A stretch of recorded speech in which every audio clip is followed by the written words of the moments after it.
Hello guys, कैसे हैं आप सब लोग। यंग असैसिन के एपिसोड 7 के साथ हाजिर हूं। तो लास्ट एपिसोड के एंड पे आपने देखा था यूजिन अपनी बहन का इंतजार कर रहा होता है स्कूल से छुट्टी होने के बाद, लेकिन उसकी बहन स्कूल से बाहर नहीं निकलती। इस बात से वो काफी ज्यादा परेशान हो जाता है और उसे बार बार कॉल करता है। लेकिन डायजुन तो अपने घर में पहले से मौजूद होती है क्योंकि वो लड़कियों से मार खाने के बाद बहुत ज्यादा डर जाती है और अपने रूम में आकर अपने कंबल में आकर लेट जाती है और अपने भाई की कॉल भी पिक नहीं कर रही होती। यूजिन वहाँ पर काफी देर इंतजार करने के बाद घर वापिस आ जाता है। जैसे ही वो दरवाजा खोल कर अंदर आता है तो वहीं पर उसके जूते पड़े होते हैं। यूजिन कहता है तो इसका मतलब वो पहले से घर आ गई है, उसने मुझे बताया भी नहीं। यूजिन भी अपना बैग रखने के बाद सीधा उसके रूम के बाहर जाता है और दरवाजे पे नॉक करने के बाद उसे कहता है, डायजुन क्या तुम अंदर हो। डायजुन अंदर से उसे आवाज देती है, ओपा क्या तुम भी वापस आ गए। यूजिन उसे कहता है, हाँ मैं तो वापस आ गया, लेकिन तुम जल्दी क्यों चली आई, मेरे साथ आना चाहिए था, मैं वहाँ पर तुम्हारा इंतजार कर रहा था। यूजिन उसे कहता है, मैंने तुम्हें बताया था कि मुझे डायरेक्शंस इतनी अच्छी तरह से याद नहीं होती, मैं इस एरिया को इतने अच्छे से नहीं जानता, इसलिए मैं तुम्हारा इंतजार कर रहा था कि हम दोनों इकट्ठे घर वापस आएंगे, लेकिन तुम तो पहली घर आ गई और ऊपर से तुम मेरी कॉल भी पिक नहीं कर रही थी।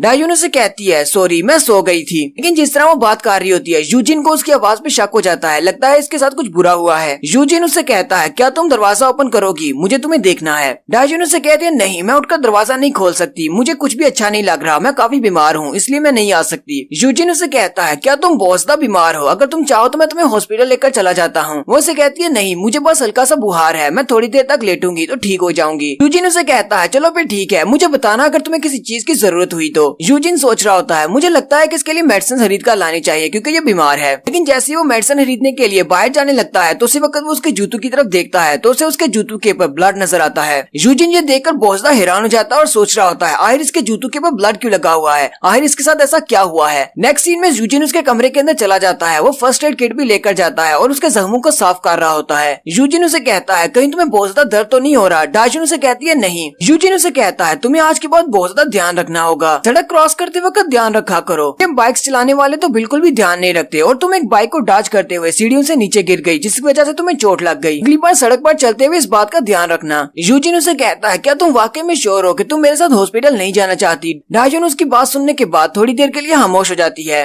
और उसे कहती है, नहीं मैं बिल्कुल ठीक हूँ, मुझे हॉस्पिटल नहीं जाना। साथ ही वो सोच रही होती है, अगर मैं इसके साथ हॉस्पिटल चली जाती हूँ तो वहाँ पर तो डॉक्टर्स को सब कुछ पता चल जाएगा कि मैं किसी बाइक की वजह से सीढ़ियों से नहीं गिरी बल्कि मुझे किसी ने पीटा है। और साथ ही डायजुन अपना बैकग्राउंड सीन दिखाती है दिन के वक्त का, जब वो लड़कियों से मार खाने के बाद प्रिंसिपल ऑफिस में उसकी शिकायत करने के लिए जाती है। वो जाकर कहती है कि हीजिन ने अपनी दोस्तों के साथ मिलकर मुझे कैराओके में जाकर मारा है। हीजिन इस बात से साफ इनकार कर देती है और कहती है, इस सब का मेरे से क्या ताल्लुक है, मैं वहाँ पर थी ही नहीं। वो प्रिंसिपल से कहती है, प्रिंसिपल साहब आप इस सब के बारे में मुझसे क्यों पूछ रहे हैं, आप जरा डायजुन से पूछे तो सही, क्या इसने वहाँ पर मुझे देखा था। डायजुन उसे कहती है, हाँ तुम ही वहाँ पर थी, मैंने तुम्हें देखा था। हीजिन उसे कहती है, नहीं मैं वो नहीं थी, क्योंकि पुलिस वाले भी वहाँ पर आए होते हैं और हीजिन की मॉम भी वहीं पर होती है। डायजुन चिल्लाकर उसे कहती है, मुझे पता है वो तुम ही थी, तुमने मास्क पहना हुआ था और साथ में टोपी भी पहनी हुई थी, लेकिन मैंने तुम्हारी आवाज को पहचान लिया, मुझे पता है तुम किस तरह बात करती हो, तुम हमेशा ही मुझे बहुत ज्यादा बुली करती हो, इसलिए तुम्हारे अलावा कौन हो सकता है। हीजिन आगे से हंसना शुरू कर देती है और कहती है, तुम्हारे कहने का क्या मतलब है, मैं तुम्हें बुली करती हूँ तो इसका मतलब ये नहीं कि गली में मैंने तुम्हें मारा होगा, तुमने मेरा चेहरा नहीं देखा और तुम मेरे ऊपर इल्जाम लगा रही हो। प्रिंसिपल भी डायजुन से कहते हैं, डायजुन क्या तुमने अपने अटैक करने वाले का चेहरा देखा था। डायजुन पुलिस वालों से कहती है, मुझे पता है ये हीजिन ही थी, इसने अपने चेहरे पर मास्क लगाया हुआ था ताकि मैं इसका चेहरा न देख सकूं, लेकिन मैंने इसकी आवाज को पहचान लिया था, इसी ने मुझे मारा है। पुलिस वाले भी उसकी बात पर यकीन नहीं कर रहे होते। असल में वो डायजुन की बात का यकीन इसलिए नहीं कर रहे क्योंकि हीजिन की मॉम बहुत ज्यादा पैसे वाली है। हीजिन की मॉम कहती है, तुमने यहाँ पर पुलिस को भी बुलवा लिया है, लेकिन तुम्हारे पास ऐसा कोई भी सबूत नहीं है कि मेरी बेटी ने तुम पर अटैक किया है। यहाँ पर स्कूल में मेरी बेटी को ऐसे ट्रीट किया जा रहा है जैसे मेरी बेटी एक क्रिमिनल है। प्रिंसिपल उससे कहते हैं, मैडम आपको इस तरह गुस्सा नहीं होना चाहिए। वो उससे कहती है, तुम्हें लगता है कि मैं इस तरह शांत रह सकती हूँ, यहाँ पर मेरी बेटी को क्रिमिनल बना दिया गया है, लड़की मेरी बेटी के ऊपर इल्जाम लगा रही है जबकि इसके पास कोई भी सबूत नहीं है। डायजुन भी ये बात सुनकर बहुत ज्यादा हैरान हो जाती है और कहती है, लेकिन ऐसा कैसे हो सकता है, ये सारे लोग मेरी बात का यकीन क्यों नहीं कर रहे, मुझे पता है हीजिन ही वहाँ पर थी। हीजिन की मॉम चिल्लाकर उसे कहती है, चलो जल्दी से मेरी बेटी से माफी मांगो, तुमने मेरी बेटी पर इल्जाम लगाया है। डायजुन फिर से कहती है, मुझे पता है ये हीजिन ही थी, इसी ने मुझे मारा है। हीजिन की मॉम उसे कहती है, तुम तो बहुत ज्यादा बदतमीज हो, लगता है मुझे तुम्हारे पेरेंट्स के साथ बात करनी पड़ेगी।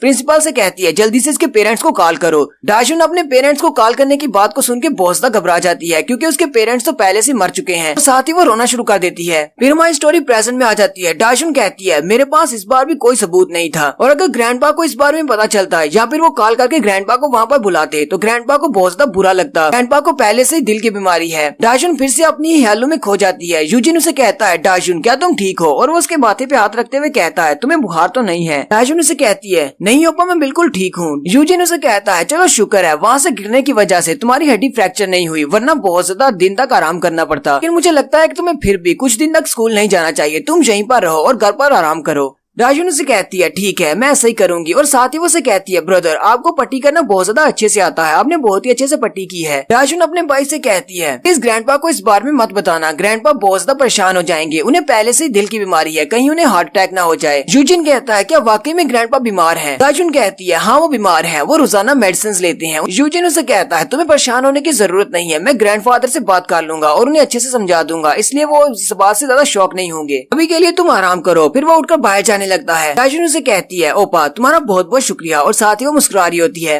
यूजिन भी मुस्कुराता हुआ बाहर आ जाता है। यूजिन के वहाँ से जाने के बाद डाजुन कहती है, ये मेरा बहुत ही अच्छा फैसला था कि मैंने अपने भाई को इस बारे में कुछ भी नहीं बताया। वैसे भी हमारे जैसे आम स्टूडेंट्स क्या कर सकते हैं, हीजिन की फैमिली बहुत ज्यादा स्ट्रॉन्ग है। जबकि यूजिन रूम से बाहर आने के बाद काफी ज्यादा गुस्से में होता है। नेक्स्ट सीन क्लब वुल्फ का दिखाया जाता है, जहाँ पर कीसू और उसकी गैंग बैठी होती है। कीसू के दोस्तों से कहते हैं, अब तो पूरे स्कूल में ये बात फैल चुकी है कि तुम लोगों ने एक लड़के से मार खाई है, ये तो बहुत ही बुरी बात हुई, अब तो लगता है कि पूरे स्कूल में कोई भी हमसे नहीं डरेगा। कीसू के साथ उसके 5 दोस्त बैठे होते हैं। उसका एक दोस्त चिल्लाकर उसे कहता है, किम कीसू क्या तुम उसे ऐसे ही छोड़ने वाले हो? लास्ट टाइम तुम सब लोग जब उन पर अटैक करने के लिए गए थे तो तुम्हें नहीं पता था कि वो कैसा है और वो कितना स्ट्रॉन्ग है, लेकिन इस बार हमें पता है, हम लोग पूरी तैयारी करके जाएंगे। दूसरे वाला लड़का उसे कहता है, हाँ इस लड़के ने बिल्कुल ठीक कहा, हम उसे ऐसे ही जाने नहीं दे सकते, हमारी इज्जत का सवाल है। जबकि तीसरे वाला कहता है, अरे वो लड़का हम सब का क्या कर पाएगा अगर हम सब लोग मिलकर उसके ऊपर अटैक कर देंगे। क्योंकि कीसू सोच रहा होता है उस लड़के के बारे में कुछ बहुत ज्यादा डिफरेंट है। वो लड़का एक आम स्कूलर की तरह नहीं है, बल्कि वो काफी ज्यादा अच्छा है, मार्शल आर्ट्स में बहुत ही अच्छा है। कीसू भी उनकी बात सुनने के बाद बहुत ज्यादा पंप हो जाता है और उनसे कहता है, तुम सब लोग बिल्कुल ठीक कह रहे हो, हम सब लोग कोई मार्शल आर्टिस्ट तो है नहीं जो 1-on-1 फाइट करेंगे, हम सब लोग मिलकर उसके ऊपर अटैक कर देंगे। और उसके दोस्त भी उसकी बात सुनने के बाद हंसना शुरू कर देते हैं। कीसू उन सबसे कहता है, चलो फिर ठीक है, कल उससे निपटते हैं। उसी वक्त कीसू को अपनी छोटी बहन की कॉल आती है।